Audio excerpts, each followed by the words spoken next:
যে দলের নেত্রী দিল্লি পালিয়ে যায়, যে দলের প্রত্যেকটা সংগঠনের অঙ্গ সংগঠনের নেতা কর্মীরা অন্য দেশে পালিয়ে যায়, সেই দল আবারও কি করে উকি দিতে পারে, কি করে সাহস দেখায়, আমরা তার চূড়ান্ত পরিণতি দেখে নেব ইনশাআল্লাহ। ইসলামী ছাত্র শিবির আজকে এই মিছিলের মধ্য দিয়ে তার দায়িত্ব সমাপ্ত করেনি।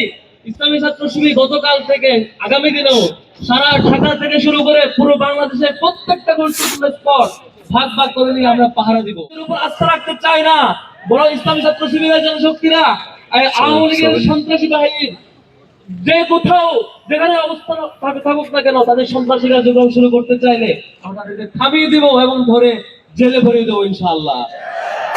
আপনারা কি প্রস্তুত আছেন? ইসলামী ছাত্র শিবিরের কোন জনশক্তি বেঁচে থাকতে, ইসলামী ছাত্র শিবিরের কোন পর্যায়ে কর্মী বেঁচে থাকতে এই বাংলাদেশ আর সন্ত্রাসীদেরকে আমরা ফিরতে দিব না ইনশাআল্লাহ।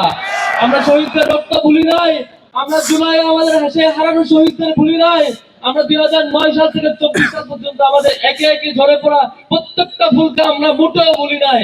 এই রক্তের বদলা আমরা এই আওয়ামী লীগের নিশ্চিহ্ন হওয়া পর্যন্ত আমাদের এই যাত্রা থামবে না ইনশাআল্লাহ।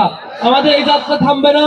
এই যাত্রায় সবাইকে সহযোগিতা, উদাত্ত সহযোগিতা আহ্বান করছি এবং একই সাথে এই যাত্রায় সমাপনী পর্যন্ত বাংলাদেশের সকল পর্যায়ের নাগরিকেরা যেভাবে গতকালকে আমাদের আহ্বানে সারা দেশের প্রত্যেকটা স্পটে প্রত্যেকটা রাজনৈতিক দল এবং সামাজিক সংগঠন সহযোগিতা করেছেন, আগামী দিনে সকল পর্যায়ে সহযোগিতা রাখবার আহ্বান জানিয়ে আমার বক্তব্য শেষ করছি।